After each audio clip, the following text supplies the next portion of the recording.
Hey, how's it going there, folks? Welcome back here to a Wednesday night. It is the Earthmaster out here. About 7:37 p.m. California time, 9:37 Central Time here in Texas.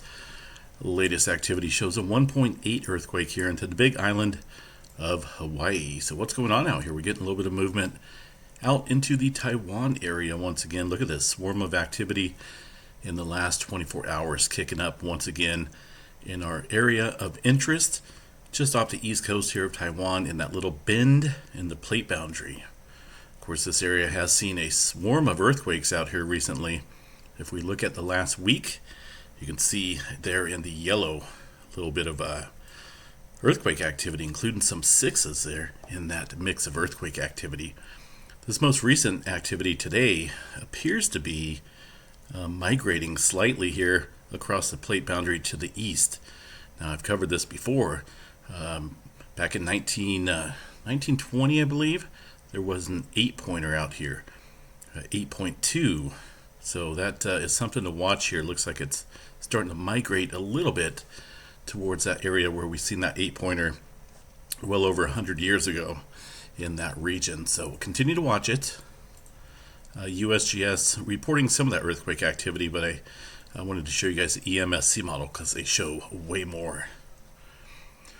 So, a couple fours here on the USGS map, including a 5.1 earthquake, about 11 o'clock local time for, I don't know if they consider that to be California time, has to be because they're matching my time frame here. But yeah, so we'll continue to watch that. We'll definitely keep an eye on the Taiwan area getting active once again here across the western areas of the Pacific Plate. Far as Yellowstone goes, someone was asking me about Yellowstone. Let's check out the latest map here.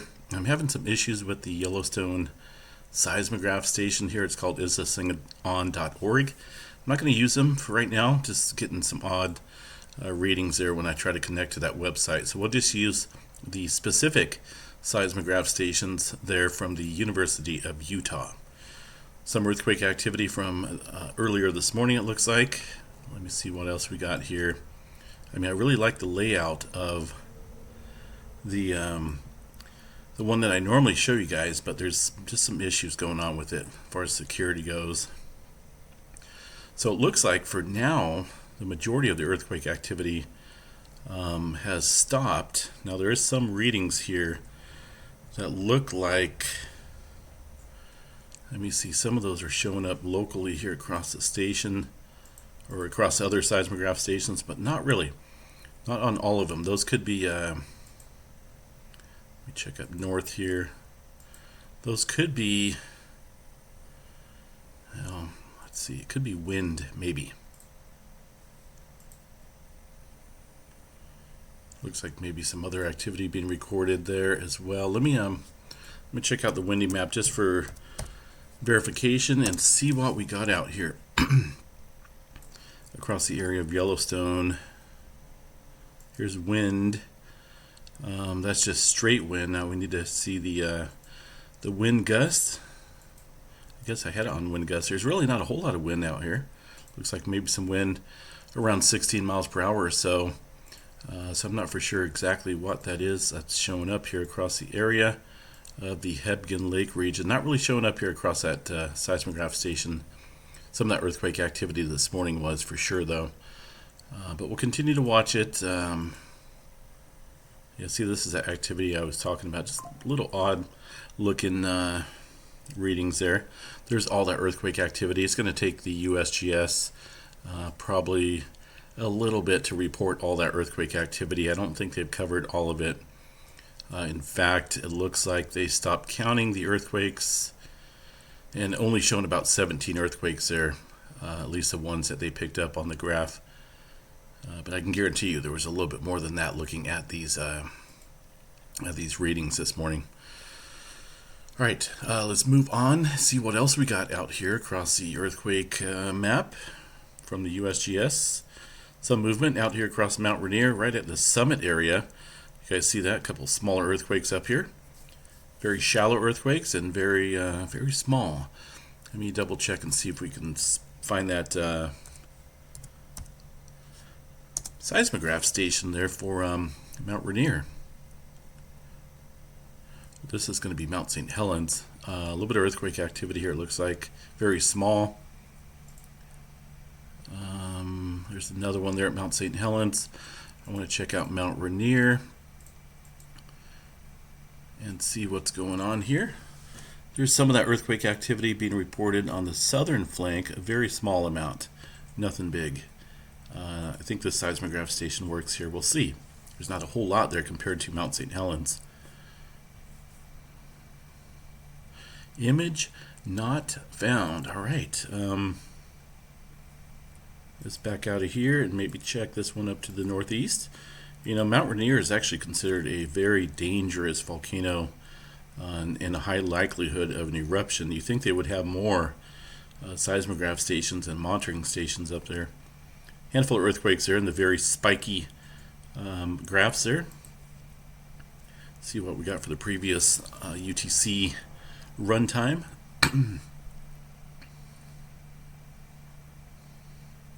Maybe, maybe not. There we go.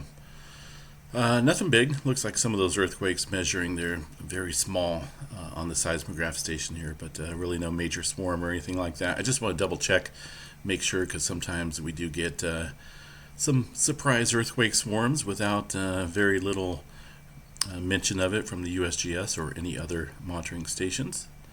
As far as tremor, let's see what we got here for tremor activity today. 262 epicenters. Now, you see where this activity is? It's pretty much due. Well, it's in the central area here, central coast, I should say, of Oregon. Not a whole lot of activity up here around Mount Rainier, Mount St. Helens. I was thinking this was across from it, but it's not. This is at a central point in Oregon here where don't really see a whole lot of tremor here. I can't recall what we've seen here over the last month or so. Let me see. Yeah, most of the activity was more southward here across the southern Oregon area of, or southwestern Oregon here. Southern coast Oregon, there we go.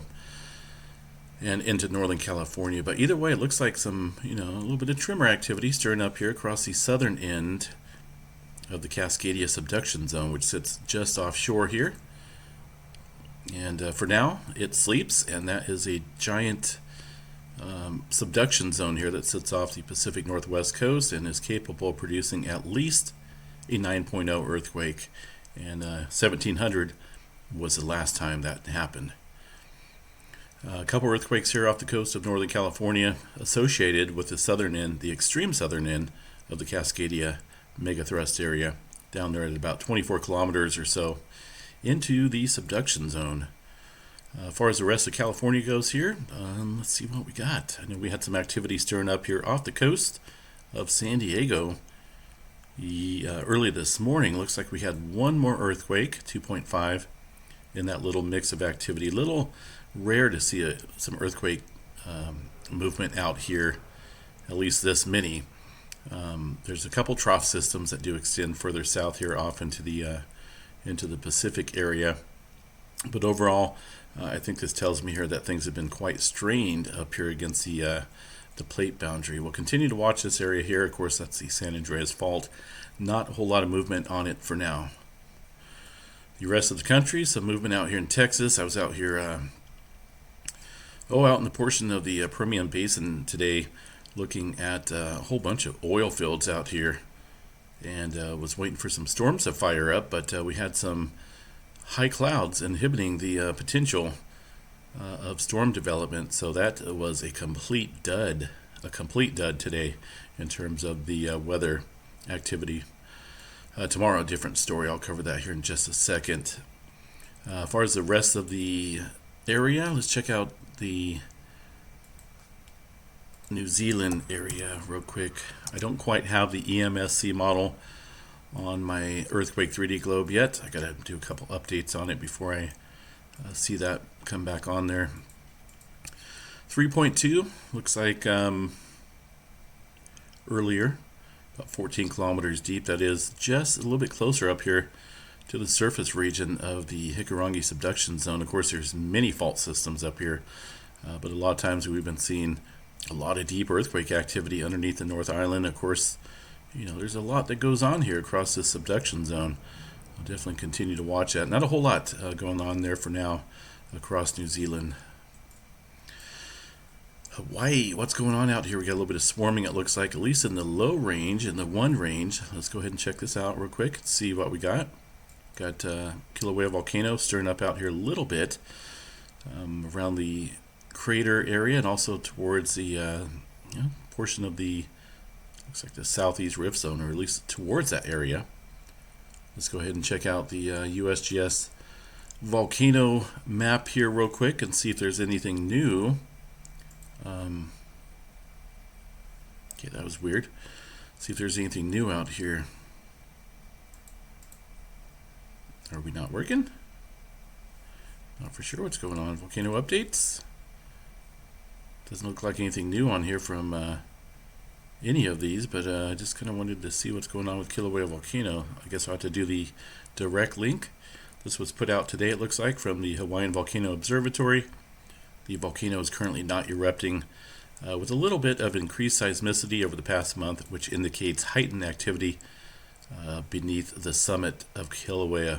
That means magma movement. Summit observations. Earthquake activity has increased over the past month beneath the summit of Kilauea.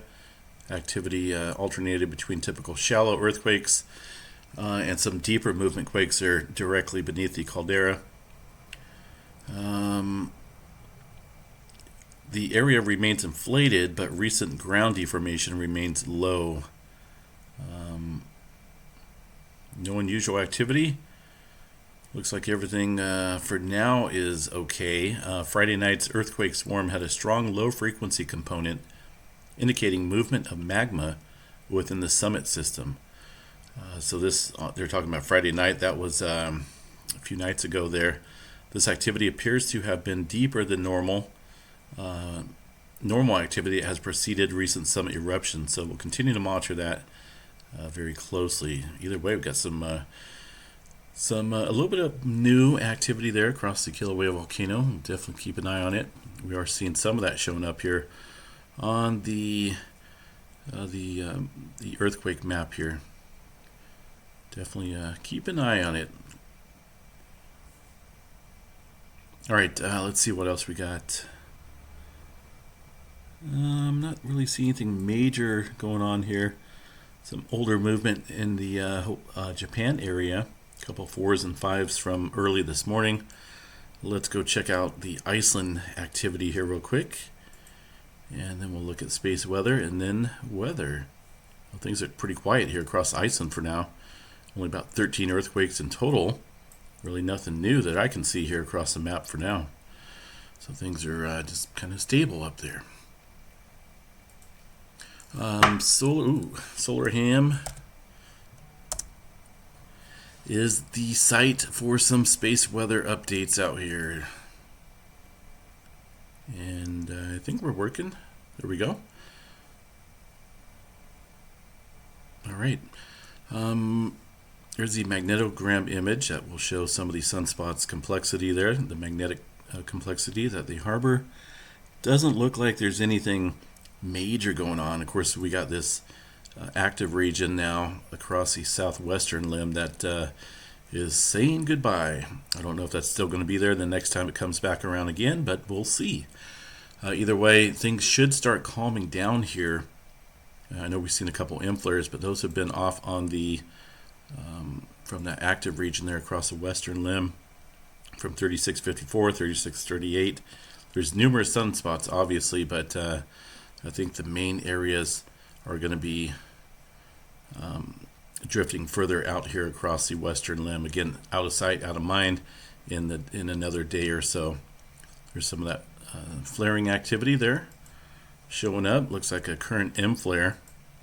Not for sure what's up with some of these thumbnails there, but it doesn't look like they're working properly.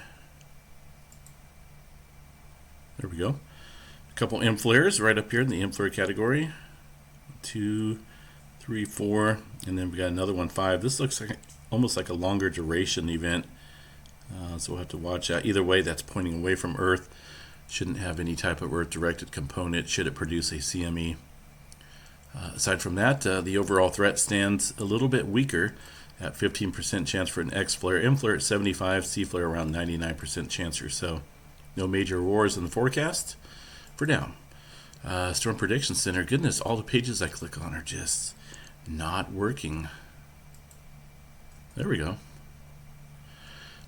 There's our nighttime potential out here. Again, there's so much high cloud cover activity out here that's it's drowning out any potential thunderstorm development across this area of Texas. Tomorrow is a different story. We got a much more defined setup here for tornado probability. Look at this tornado potential. A hatched area with 10%. A decent tornado potential here tomorrow. That includes areas of northern Texas, or panhandle of Texas, into western Oklahoma, and a good portion of Kansas out here. We got a dry line set up that will be producing some thunderstorm activity with the potential for some strong tornadoes and some very large damaging hail. So just a heads up, going to be a big day. I'll be up here in Kansas tomorrow. Going to take off super early in the morning and head for that event tomorrow. And then the next few days here, the threat remains specifically out here across Oklahoma, Texas, Kansas, a little bit over here into Missouri and Arkansas, but we got a multi-day severe weather event out here across this area. Again, I'll be covering it, and hopefully everyone will stay weather aware out here these next few days, because it's kind of a serious threat out here. All right, what else is there, folks? I think that's about it. Live stream is back up and running at home. Make sure you guys subscribe while you're here. I was live streaming earlier out in the Permian Basin area, waiting for the storms, and it started to form. We've seen some bubblies popping up, but they just couldn't quite gain the strength. And then we've seen a whole lot of high cloud coverage, and it just killed everything that had attempted to develop out there as far as the thunderstorm activity. So nothing popped up today where I was at, or anywhere out there in that area of Texas. Tomorrow, a little bit different story. I think we'll see a little bit more severe weather out here. All right, folks, we'll catch you guys back out here in the morning. Have a good night. Please stay safe out there. And we'll keep an eye on Taiwan. There's definitely seen some further activity out here throughout the day today with movement north and south here. So that's adding further strain against the region of interest here in that plate boundary. Catch you guys out here a little bit later, early tomorrow. Take care.